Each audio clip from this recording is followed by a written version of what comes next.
లేదు. ఓకే. సరే ఇప్పుడు ఇంకా డౌట్ ఏంటంటే ఇది మనం చాలామంది ఇప్పుడు రీసెంట్‌గా చాలా చూస్తున్నాం ఇలాంటివైతే.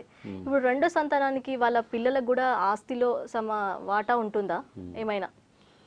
రెండవ రెండవ సంతానానికి పుట్టిన రెండవ పిల్లలు భార్య ఉంటారు. సంతానానికి. Yeah! Okay. Okay. So so అలాంటి మీ వాళ్ళకి క్వెషన్‌లో అంటే సెకండ్ యొక్క భార్య యొక్క సంతానానికి ఆస్తిలో వాటా ఉంటుందా అని మీ క్వెషన్. యాహ్! ఎగ్జాక్ట్‌లీ. చూడండి, మొదటి భార్య అనేది మొదటి భార్య అనేది మనకు రెండవ భార్య.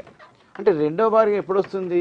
మొదటి భార్య చనిపోయిన తర్వాత రెండవ భార్య వచ్చే అవకాశం ఉంది. లేదు, మొదటి భార్య ఉండగానే ఇల్లీగల్గా రెండో భార్య చేసుకునే అవకాశం ఉంది. ఇప్పుడు మనం ఇక్కడ దేని గురించి మాట్లాడుకున్నా రెండో భార్య అంటున్నాం కాబట్టి మొదటి భార్య ఉండగానే రెండో భార్యని అతను పెళ్లి చేసుకున్నాడు, లేదా ఇల్లీగల్గా చేసుకున్నాడు ఎవరు తెలియకుండా. ఆ ఫస్ట్ భార్య కూడా తెలియదు. ఫస్ట్ భార్యకు తెలిస్తే ఒక ఆమె భయోగం కేసు పెడుతుండే. పెట్టలేదు అంటే ఆమె రెండో భార్య ఉన్నదన్న విషయం తెలియకుండానే గోప్యంగా కాపురం మెయింటైన్ చేస్తున్నాడు. ఆమెకు పిల్లలు పుట్టారు. ఆమె పిల్లలు పుట్టిన తర్వాత వాళ్ళ సంతానానికి ఆస్తిలో వాటా ఉంటుందా అని మీ క్వశ్చన్కి సమాధానం ఏంటంటే ఇందులో మళ్ళీ రెండు రకాలు ఉంటుంది. ఒకటి తండ్రి నుంచి వచ్చిన ఆస్తి, అంటే తాతల నుంచి వచ్చిన ఆస్తి, లేదా సెల్ఫ్ అక్వర్డ్ ప్రాపర్టీ. తండ్రి నుంచి వచ్చిన ఆస్తి మనం ఏమంటాము? యాన్సెస్టర్ ప్రాపర్టీ అంటాం. యాన్సెస్టర్ ప్రాపర్టీలో ఈ యొక్క రెండవ భార్య యొక్క సంతానానికి ఎట్టి పరిస్థితుల్లో హక్కు లేదు.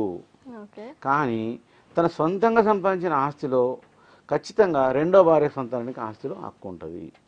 ఒకవేళ అతను చనిపోతే రెండో భార్య యొక్క సంతానానికి ఖచ్చితంగా ఆస్తిలో హక్కు వస్తుంది. అంటే వీళ్ళ రాసినా రాయకపోయినా. కానీ అతని యొక్క తాతల ఆస్తిలో, తండ్రుల ఆస్తిలో, యాన్సిస్టర్ ప్రాపర్టీలో రెండో భార్య యొక్క సంతానానికి ఆస్తి రాదు.